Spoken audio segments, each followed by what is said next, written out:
Thank you very much. So it's great to be here in Prague. It's not too far from my home to drive here. So tokenization of companies. If you think about when all of this started with Bitcoin essentially, it was always about digital ownership.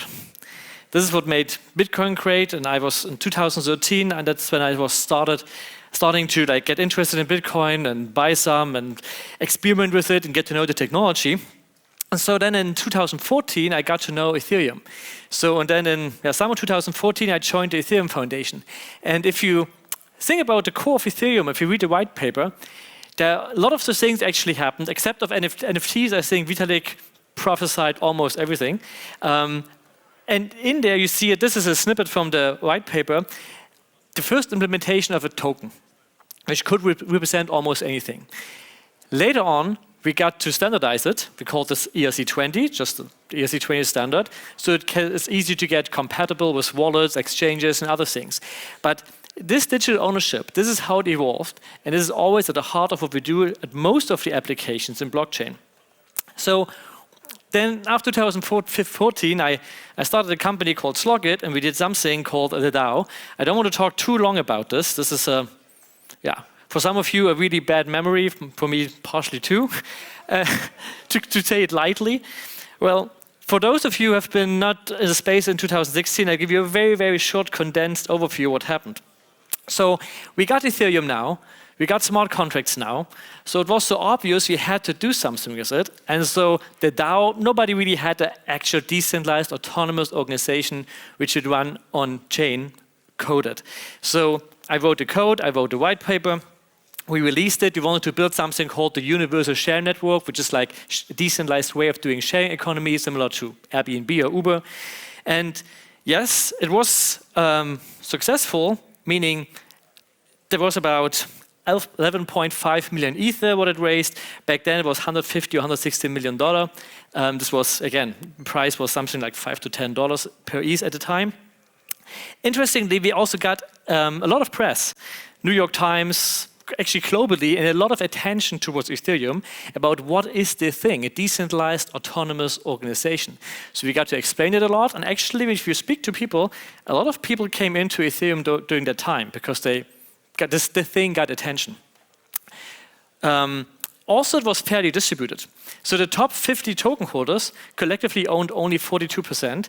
So you see, and also some of those were exchanges where a lot of smaller token holders were behind it. So it was, for a DAO, for the first one, actually a very good distribution. So we had about 23,000 addresses. Of course, you don't know if one person has many addresses or behind one address could be an exchange with many persons. So we do not know exactly how many participants we actually had. So you know the end of the story. We do not get into details of the hack and then the DAO wars and the white hats and then at the end the hard fork. I often like to end this story with this quote: you never know how far you can go until you've gone too far. And yes, if we went too early, too much, another story for another day. So, but what we did learn is that tokens work very well for organizations, for governance, and for ownership. This is the main lesson from the DAO. Technically it failed, but conceptually we were on track. So what happened after the DAO? So you see this little thing here in 2016 is 166 million. But actually, after that, we got this ICO craziness. We got billions of dollars being raised through ICOs. And a lot of them we know were scams, many, many bad ICOs out there. And I also don't want to get into those details. But the fundraising process itself was really nice. You could just pay some Ether, get some tokens. You could see on-chain what is like how many tokens are in existence, the circulating supply.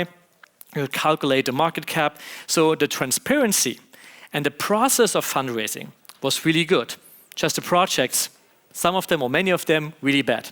So this was the ICO area. And it was permissionless and was a crazy, really interesting time. So after that, so at about 2018, well, SEC coming in, you had like all the regulators paying attention, what is happening here? Are they selling unregulated securities. So, and then people stopped this business model of setting up a Swiss foundation and having a utility token, which is somehow attached to the value of the product. So yes, it's a utility token, but it is scarce, and we have limited supply, and if more people use the product, they need to buy it, so the price goes up. So they all had to artificially create this non-profit organization and somehow create a token which somehow is linked to the success of the product, which you could sell and not call it a security. Of course, this is a dangerous path for many, so they went the path towards to security tokens. But what's security tokens? They are there, but they have not taken off. Maybe yet, maybe they will come. But there are some inherent problems in security tokens. That's, for the most part, they leave everything as is and just put a token on top. So if you have to transfer the rights to dividends or some actually ownership rights, what you actually want to give to your token holders, that's the ironic thing. Those founders want to give them governance rights, dividends, the actual thing, but they cannot because then they feel it's a security and they have to follow all those laws. So this is the hard part. But if you do something like this, a security token, you have usually contracts where the rights are transferred and you have all the paperwork in Germany, and if you have a GmbH, you have the notary, and on top you get the token. But the token just makes things more complicated and doesn't really make things much better. So I like this quote. I use this a lot when I speak about the beginning of Ethereum, because a lot of the things we do in the Ethereum space can be brought down to this thought at least. So you never change things by fighting the existing reality. To change something, build a new model that makes the existing model obsolete. Now, a lot of the things we do in this space are following this paradigm. So now think about companies and tokens again. Let's take one step back. So what is a firm? A firm just unites a group of people with contracts and having a joint mission to do something. So it usually protects the owners or founders through limited liability. That's actually a gift now the government is giving us. Limited liability is actually something very nice and help for a lot of innovation and people taking risks. So the management of shares are usually happening in contracts or public registries. That's the case in Germany for GmbHs. When you now talk about governance, some people ask me, would you do a DAO again or something like this? And I would say, actually, no, not that kind of DAO. Why? Because I do think that DAOs are really well suited for public goods, for maintainers of protocols, such as ENS, or many of the other things you hear here today, for community ownership. This is what DAOs are really good at. What DAOs are not really good at is for product development, finding product market fit. Let's call the Silicon Valley style startup, which tries to find something what people like. For this period, you need a strong founder, you need some kind of centralized governance maybe. And for this, a traditional firm is usually more suited. But you still want to have the benefits of the tokens, and how do we get them? So I will get to this. So now, okay, I'm from Germany, I'm talking about GmbHs, but this is, for most other jurisdictions, it's very similar. In the US, you have the LLC, and they act in a very similar way. But I'm talking about this one because that's how we start with our solution. We have to start in one jurisdiction. So most startups are private companies like LLCs or GmbHs because they have a simple setup, simple governance, less ruled compared to others. So it's much, much easier. But if you would now go to your lawyer and say, I want to tokenize my company, the first thing they would say is, go somewhere else, Cayman Islands, Bahamas, don't know, Singapore, whatever. Go there, Estonia. There are solutions for this, but don't do it here. But this creates a lot of tax problems and other problems. So if they say, if you want to stay here, in my case, Germany, at least make an AG, which is similar to an Inc. in the US. And then you don't need a notary, it's a bit easier. But even this is such a big hurdle, financially and governance-wise, and all the processes I have to follow, that people don't like to do this. That's why we have about 1.15 million GmbHs and only 50,000 AGs in Germany. And the way people raise capital is often in using convertible notes. But that's just like a circumvention of the traditional way of doing it, meaning you just give a loan, but you don't want to give a loan, you want to have ownership. And so there are a lot of problems with this, and those convertible notes, they don't dilute each other, that's not how it should be. And sometimes founders are very surprised when all those convertible loans are converting, how much they have left in the company. So then you have, in German, Kapitalerhöhung, you have to go to a notary, cumbersome process, you don't want to do this.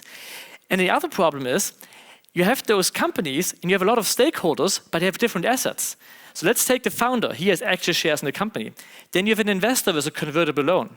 Then you have an employee. they have something like virtual shares or ESOP and VSOPs in Germany. And it's different assets. They are not secondary. You cannot trade them on the secondaries. It's just different kind of thing. But they all have ownership kind of in the company. So it's actually really, really weird structure. So how do we fix this? Of course with a token, but how does this token work? So you could think about the public registry, in Germany Handelsregister, as something like the layer 1 of company ownership. And yes, it's permission to write, only the notary, it's slow, it's expensive, it's not digital. And then you have layer 2, which in our case is the public Ethereum chain, which that the permission to write is with the owner of the token, it's fast, cheap, programmable. I like to call Ether programmable money, and this is now programmable equity if you want.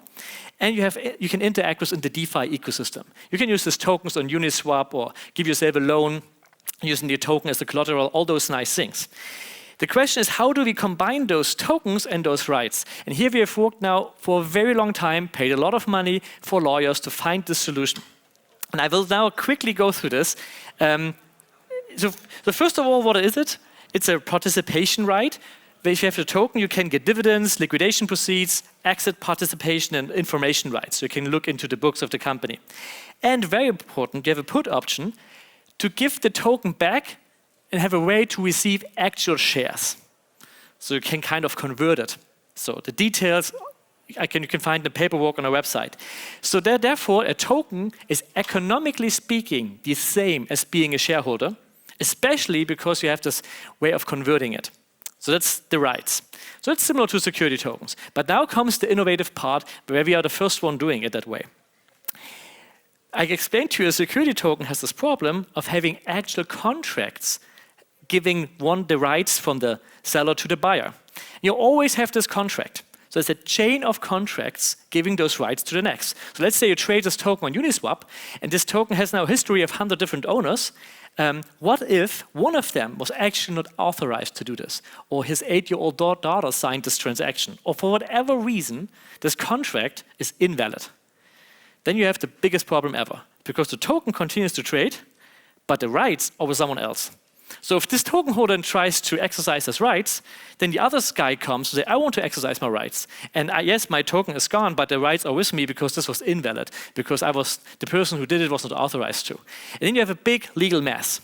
So the question is, how can you avoid any contracts or any chain of contracts and have the actual right with a token? And the solution to this is a German word called Auslobung. The best English translation I could find is public reward. How does it work? You basically say, I don't give you those rights based on a contract, but based on an action you can only do when you own the token. So to compare it, so I could say publicly, I announce that whoever solves this math problem, I give to this one person $1 million. The other person doesn't need to sign. It's like a one-sided contract. But I'm legally bound. If someone solves this problem, I have to give him $1 million. And if he comes and solves it, he can bring me to court and I have to give him the money. So I'm basically rewarding an action. The same thing we do with the token. We reward the action of holding the token with dividends. We reward the action of giving the token back to the company with the right to receive an actual share. But we don't give you this right based on any contract. We give you this right based on an action you did. And this action you can only do if you have a token. And with this, we don't have this chain of contracts. And that's the core idea. This is why it doesn't matter how you got the token. If you did get it from Uniswap or if you get it from a friend, just some transactions without any actual contract, it doesn't matter. If you have the token, you have those rights because you can do those actions. So this is the core idea of how we combine or tie together those rights, economically speaking, like being a shareholder, to the token. And now we have access to this DeFi system. Okay, so I want to go quickly because I have only 6 minutes left to what you can do with this token, because I think it becomes obvious. First of all, okay, you have those programmable shares. You can use them in the DeFi ecosystem or the Web3 world, and you still have this GmbH, which gives you limited liability, traditional company with all the benefits you have from having this. And if you have the token, you can do fundraising. And I call it fundraising as it's supposed to be. We have on our platform 2 different ways to fundraise. One is a private offer. We're actually using a smart contract with Create2 opcode, where you don't see beforehand the offer, but only when executed. The complete deal is executed in the constructor of the smart contract, which is just a nice thing to do this. And there you give a particular investor a fixed offer for a fixed amount of token, for a fixed amount with an expiration date, which he can execute to buy a token at a certain price. That's usually for business angels, family and friends, or some investors. And we already executed this with our own company, so this works. The other one, I think, is a more interesting part. This reminds me a little bit of this ICO time, which is the public offer, which I like to call continuous fundraising. Because why are we raising in rounds? Pre-seed, seed, Series A, B, C, D? Because there's so much hassle and you don't want to do it all the time.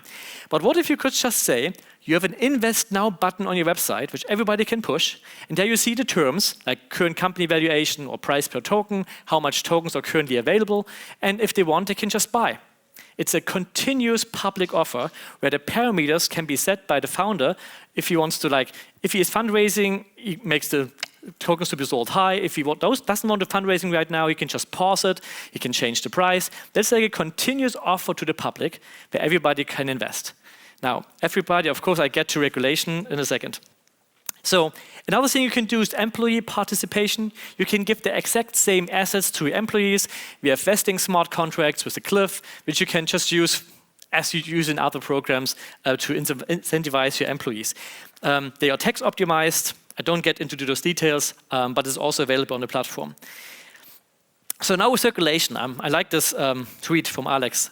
Why a lot of people would do exactly this. They have a company would love just to put their equity on Uniswap without going to jail.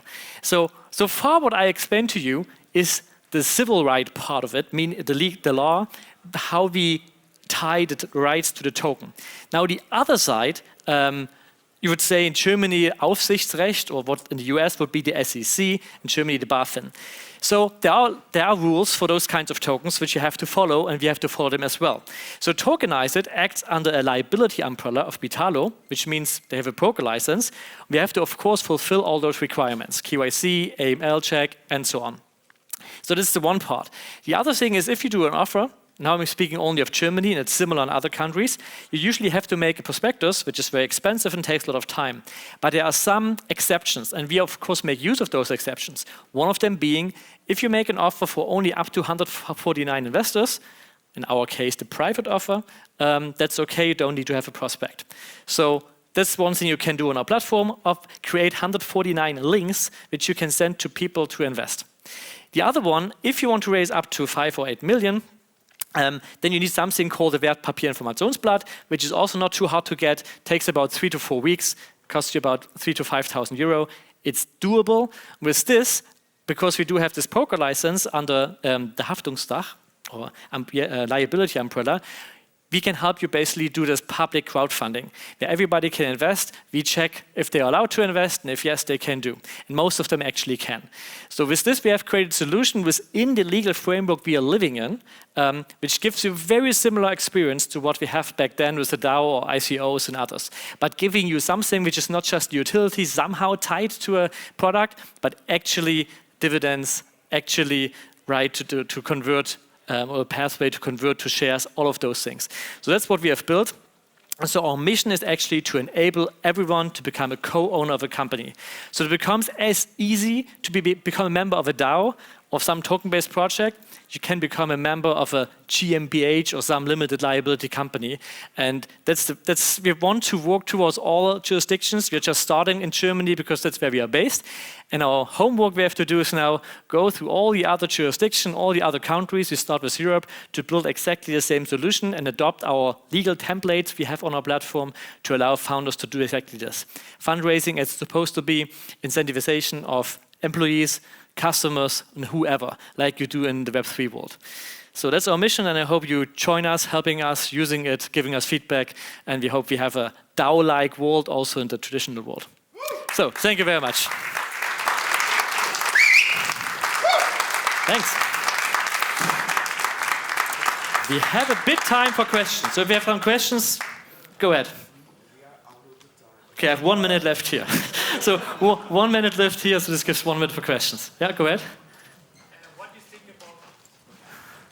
about recently Tokeny and other tokenized providers were putting out on LinkedIn that free tradable securities as ERC20 is bad for the ecosystem. What's your comment to that? So it's a complicated question. Now, first of all, to all the stuff I said here, I'm not a lawyer, disclosure, have your own lawyer, and so on. You have to separate between you can trade with your friend just doing a private deal and a public offer. A public offer, this is the more complicated part. And if you, for example, I said you can trade them on Uniswap. Yes, this is technically true. But if you go on the Uniswap user interface, they would not list any securities there because they are not a broker. But if I'm building a user interface, what we intend to do on our side, using the Uniswap contracts, following the laws of a broker, we can use this.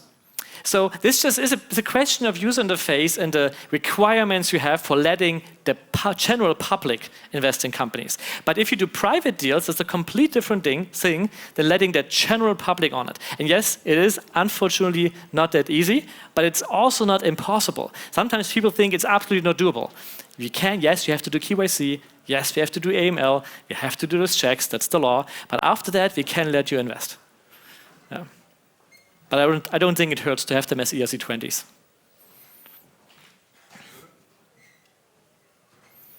So unfortunately, my time is up.